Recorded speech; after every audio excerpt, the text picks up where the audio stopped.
A steel door swings open at 6:47 a.m. The cell is empty, the bed is made, and Marcus Webb, convicted of armed robbery, serving 15 years at Riverside State Penitentiary, is gone. But here's what makes your blood run cold. The door wasn't forced, the locks weren't picked, the bars weren't cut. Someone opened it from the outside, someone with a key. Before we pull back the curtain on one of the most disturbing prison scandals in modern history, hit that subscribe button. Because what you're about to discover will make you question everything you thought you knew about the justice system. Trust me, you'll want to see where this goes. June 14, 2019, Riverside, Oregon. Correctional Officer Daniel Hayes begins his morning rounds. 23 years on the job, never missed a day, never filed a complaint. The model employee. He walks the corridor of D Block, his boots echoing off concrete walls that have held some of the state's most dangerous men. Cell by cell, he counts heads, checks locks, everything routine, until cell D47. He stops. His hand trembles as he grips his radio. His voice, captured on the recording that would later be sealed by court order, cracks as he speaks. We have a situation. Inmate Webb is. He's not here. Within minutes, the prison erupts into controlled chaos. Alarms blare, doors slam, guards flood the corridors. Warden Patricia Chen arrives from her home 12 minutes away, still in civilian clothes, her face already drained of color. She knows what this means. She knows what's coming. Because Marcus Webb isn't just any inmate. He's the inmate, the one who told his lawyer 6 months ago that he had information. Information about dirty cops, information about evidence tampering, information that could bring down half the police department. His lawyer filed the proper motions, requested protective custody. Warned that Webb's life might be in danger, the request was denied. Now Marcus Webb is gone. And the only question that matters is whether he escaped or whether he was disappeared. The prison goes into lockdown. Every cell is searched. Every inmate is questioned. The K-9 units arrive, German shepherds straining at their leashes.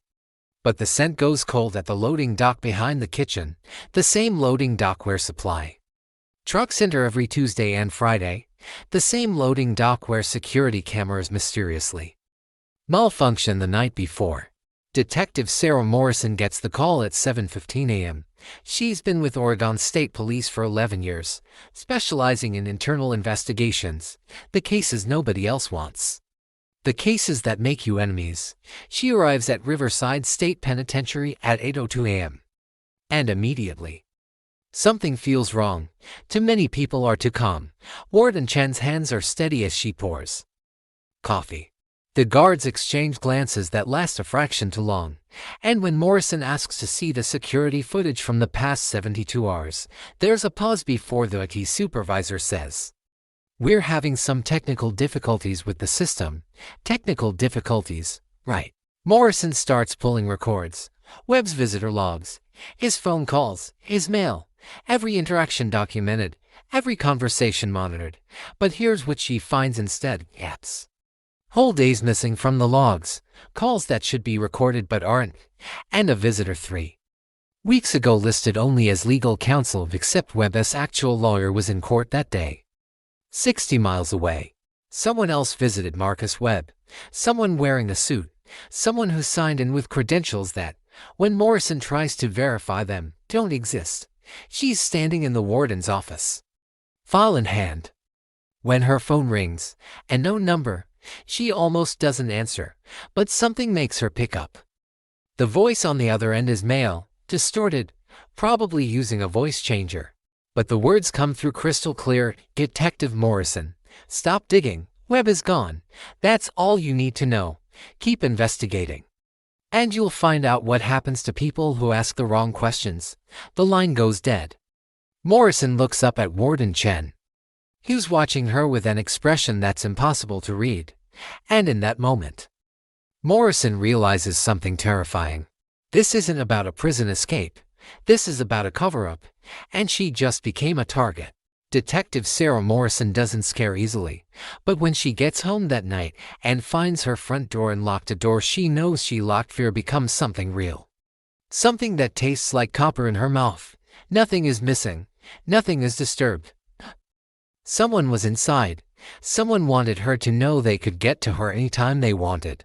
She doesn't sleep. Instead, she sits in her kitchen with her service weapon on the table and Marcus Webb's case file spread before her. If they want her to stop digging, she'll dig deeper. Because that's what good cops do. And Morrison, despite everything, still believes in good cops. The question is, how many are left at Riverside PD? Webb's original arrest, 3 years ago, seemed straightforward. Armed robbery at a jewelry store on Main Street. 2 witnesses. Security footage. Webb's fingerprints on the weapon recovered at the scene. His public defender advised him to take a plea, 15 years instead of 25. Webb refused, insisted he was framed, insisted the gun was planted. Everyone thought he was just another criminal trying to beat the system. Everyone except his cellmate, a man named Tommy Reeves, serving time for fraud. Reeves got out 6 months ago. Morrison finds his address in the system. He's living in a halfway house on the east side of town. She arrives unannounced at 9:00 a.m. Tommy Reeves is 47, thin as a rail, with eyes that have seen too much. When Morrison shows her badge, he actually looks relieved. "I've been waiting for someone to come," he says. "Didn't think it would take this long." They sit in a cramped common area that smells like instant coffee and regret. Reeves lights a cigarette with shaking hands. "Marcus told me everything, every detail. At first, I thought he was paranoid. You spend enough time inside, everyone starts seeing conspiracies. But then I started noticing things. Patterns. What kind of patterns? Cases. Arrests made by the same 3 cops. Detective James Brennan, Officer Kyle Torres, Officer Michael Chenya, the warden's brother. All their cases had something in common. Perfect evidence. To perfect. Guns. With prints. Drugs in plain sight. Confessions that came a little too easy. Morrison's pen hovers over her notebook. "You're saying they were planting evidence. I'm saying Marcus had proof. He worked as a mechanic before his arrest. Did repairs on police vehicles. Had access to their cars, their trunks, their personal belongings. He found things, burner phones, bags of product that never made it to the evidence room. Cash, lots of cash. He started taking photos with his phone. Kept everything on a thumb drive." Morrison's pulse quickens. "Where's the drive?" Reeves exhales smoke. "That's the thing. Marcus never told me. Said it was insurance. Said if anything happened to him, the drive would surface. But he gave me something else. A name. Someone on the outside he trusted." He slides a torn piece of paper across the table. On it, written in pencil, Eleanor Rodriguez, Channel 7 News. The investigative journalist. Morrison knows her reputation. Relentless, fearless, the kind of reporter who doesn't back down when powerful people tell her to stop. If Marcus Webb gave anyone information, Eleanor Rodriguez makes sense. But when Morrison calls Channel 7, the receptionist's voice goes cold. Ms. Rodriguez is on leave. Indefinitely. When did she go on leave? A pause. June 15th. The day after Webb disappeared. Morrison feels the ground shifting beneath her. She drives to Rodriguez's apartment building downtown. The landlord, elderly woman with suspicious eyes, lets her in after seeing the badge. The apartment is pristine. Too pristine. Furniture arranged just so. Not a dish in the sink. Not a piece of mail on the counter. "When's the last time you saw Ms. Rodriguez?" Morrison asks. 2 weeks ago. Maybe 3. She travels a lot for work. Morrison walks through the apartment slowly. Bedroom. Bathroom. Home office. And there, on the desk, a laptop sits closed. She shouldn't open it without a warrant. She knows this. But she also knows that warrants take time, and time is something she doesn't have. The laptop boots up. Password protected. Morrison tries the usual combinations. Nothing works. She's about to give up when she notices a post-it note stuck under the keyboard. On it, MW219, Marcus Webb, 2019. The year of his arrest. The laptop unlocks. What Morrison finds makes her stomach drop. Folders. Dozens of them, labeled by date, each containing documents, photos, audio recordings. Evidence of systematic corruption spanning 5 years, cops stealing drugs from evidence, cops shaking down dealers and keeping the money, cops framing innocent people to protect their operation. And photos. Marcus Webb's photos. Time-stamped, geotagged, irrefutable. But there's something else. A video file dated June 13th, the day before Webb's escape. Morrison clicks play. Eleanor Rodriguez appears on screen, sitting in what looks like a hotel room. Her face is bruised. Her lip is split. She speaks quickly, frantically. If you're watching this, something's happened to me, or to Marcus, or both of us. The people in these files, Brennan, Torres, Chen, they know we have evidence. They've threatened me. They've threatened my family. I'm leaving town tonight. Going somewhere safe. But I'm leaving this behind because someone needs to know the truth. She holds up a thumb drive. Everything is on here. Every crime, every payoff, every planted piece of evidence. Marcus Webb is innocent. They framed him because he saw too much, and now they're going to kill him. They're going to make it look like an escape, but it's an execution if he disappears. Check the Pine Ridge area, old logging roads. That's where they dump. The video cuts off.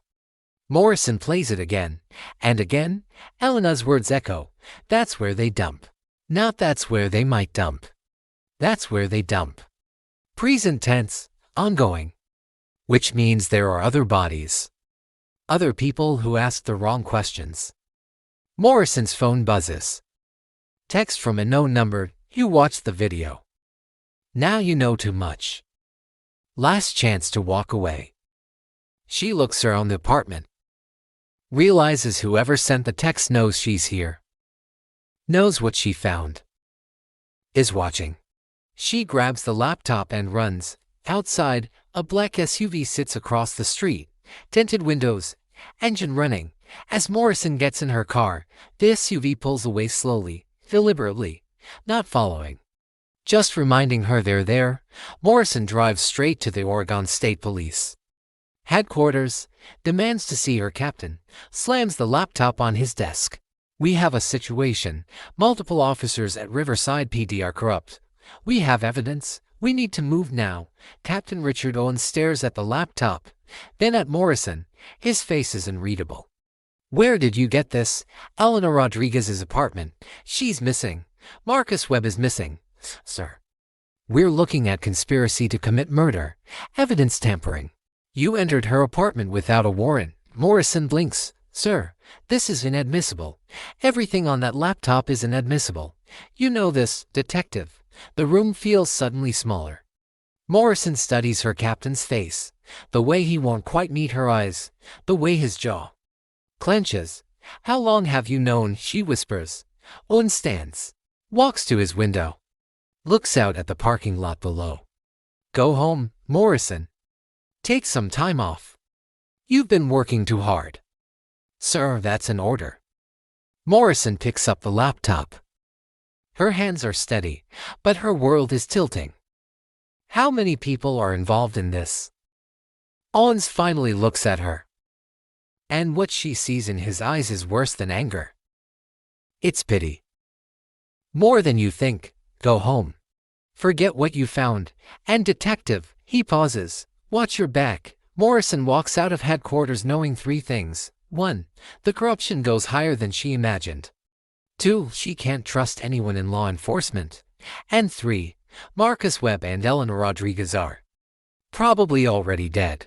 But as she sits in her car, laptop on the passenger seat, her phone buzzes again. This time, it's not a threat. It's coordinates. GPS coordinates for Pine Ridge. And a message, they're alive. But not for long. Comealone.com now. Or they die. Morrison stares at her phone. It could be a trap. It probably is a trap. But if there's even a chance Webb and Rodriguez are still breathing, she has to try. She puts the car in drive and heads toward Pine Ridge as the sun begins to set, into the woods where cops bury their secrets. Kalogin rolls of Penridge have underbeen usut in 15 yara. Natur is reclining camp, inch being Three branches scrap against Morrison as windshield as she drives deeper into the forest. Following the GPS coordinates to a pass where cell surface this, and civilization feels like a distant memory. She is breathing heavily rolling in the bow. No backup, no one knows where she is. Her service weapon is loaded, but against whom? Against cops who killed before and covered it up? Against an anti-system built on list? The coordinates led to a clearing. Morrison shoots the onion. Silence follows everything, then she says in. A white van parked 50 yards ahead, rear doors open. And next to it, fresh out. Owl in the gurney, a drive. Morrison steps out of her car, weapon drawn. Start police, show yourself. Movement from behind the van. A figure emerges, hands raised. But it is not what Morrison expected. It is Officer Kyle Torres, one of the dirty couple. One of the number, in Helena as well as. He is in civilian clothes, his face pale. His eyes blue, young t-shirt, his eyes. His voice cracks. Plus, he called you. He sent the coordinates. Morrison is finger hovers near the trigger. Where are they? Where are Webb and Rodriguez? Torres points to the van with a shaking hand. Inside, kill Oliva. But Detective Brennan is on his way here now. Maybe 5 minutes behind you. He is going to kill Oliva who he shown in Bolivia. Because he am done, Torres drops to his knees. Tears stream down his face. He never wanted this. He started mom. A little casserole do busta.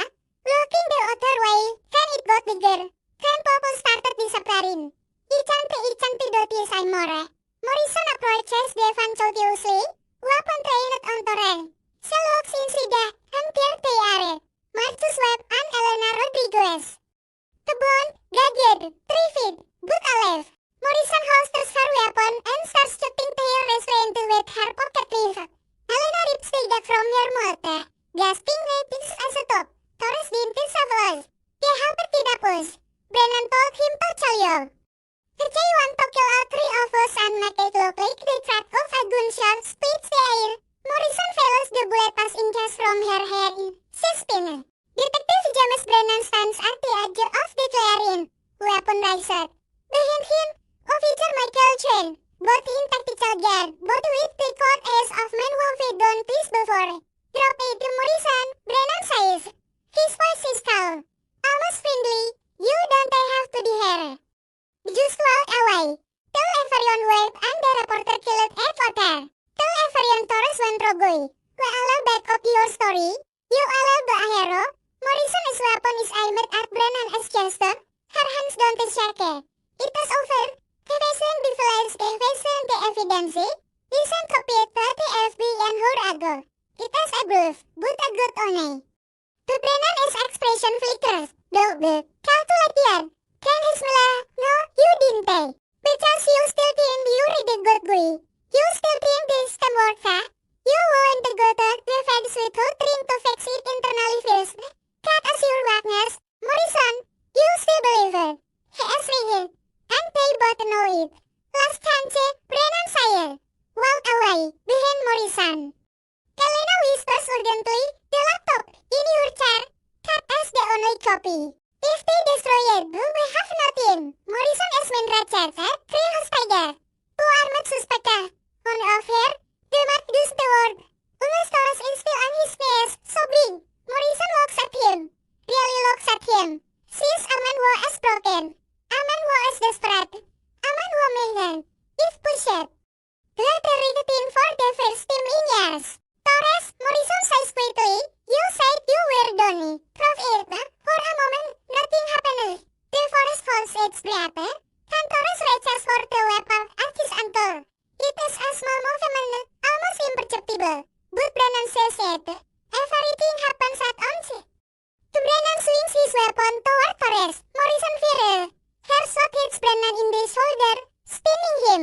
Chen fires at Morrison, but Webb hands finally free lunges forward, tackling Morrison out of the bullet espata. Torres fires at Chen. Misses, fires again. This timer, headus timnya. Chen goes down, clutching his leg, screaming. Brennan, wounded but not old, raises his weapon on a more team. Aims at Morrison. His finger tightens on the trigger. A rifle shot echoes through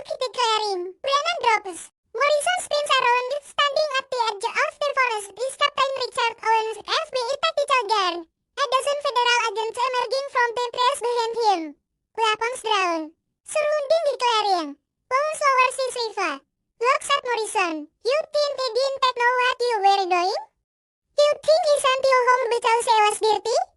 Morrison as let's nearly gave on. Yeah. FBI Task Force. 6 months deep. We've been building a case, but we needed someone inside to make contact with the witnesses. Someone the corrupt cops didn't suspect. Someone good. He almost smiles. You were perfect, reckless. But perfect. You used me as bait. I kept you alive. And you got us what we needed. He nods toward the van. Get them out. Get them safe. We've got paramedics on the way. The next hours blur together. EMTs arrive. Crime scene techs document everything. The grave in the clearing turns out to be empty, prepared for Morrison, Webb, and Rodriguez, but never filled. FBI agents recover from more bodies from Pine Ridge over the following days. People who asked questions. People who threatened to expose the truth. Torres survives. Makes a full confession. Names 17 officers involved in the corruption ring. Some at Riverside PD. Some at the state level. One at the FBI field office in Portland. The system was rotting from the inside, but it held, barely, through weeks later. Morrison sits across from Marcus Webb in a coffee shop. He's a free man now, all charges dropped, compensation pending, but freedom doesn't erase trauma. His hands still shake when loud noises startle him. You believed me, he says. When no one else did. You had evidence, Morrison replies. That's what matters. No, Webb shakes his head. Lots of people have evidence. Most cops never look at it. They've already decided who's guilty. You didn't. That's what makes you different. Morrison doesn't know what to say. She's been called a hero in the press, commended by the governor, offered a promotion, but she doesn't feel like a hero. She feels like someone who stumbled into the truth and barely survived it. Eleanor Rodriguez publishes her expose 3 days later. 20,000 words, photos, audio recordings, video evidence. It wins a Pulitzer Prize 6 months after that. The story goes national, then international. Riverside becomes synonymous with police corruption. A cautionary tale taught in law enforcement academies. 12 officers are convicted. Detective James Brennan gets 25 years. Officer Michael Chen gets 15. Torres gets immunity for his testimony and enters witness protection. Warden Patricia Chen resigns. Captain Owens returns to FBI headquarters. His deep cover operation a success, but his faith in the system shaken. And Morrison, she transfers to internal affairs full-time, starts a task force dedicated to investigating corruption, because she learned something in those woods, something dark and necessary. The system doesn't fix itself. Good people have to fight for it, every single day, against the people who wear the same badge, against the cynicism that says nothing matters, against the corruption that grows in the shadows. Someone has to stand in the gap. Someone has to believe that truth matters, that justice matters. Even when the cost is high. Especially when the cost is high. Morrison stands at Marcus Webb's empty cell at Riverside State Penitentiary one last time. The facility is being shut down, investigated from top to bottom.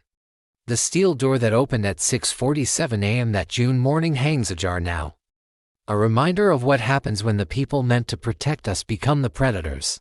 She thinks about all the cells like this, all the innocent people locked inside, all the guilty people walking free, all the systems that fail, all the times no one asks questions. Her phone rings. It's a new case. Allegations of evidence tampering at a precinct 300 miles away.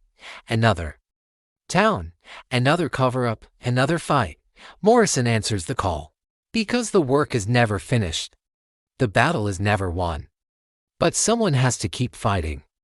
Someone has to believe.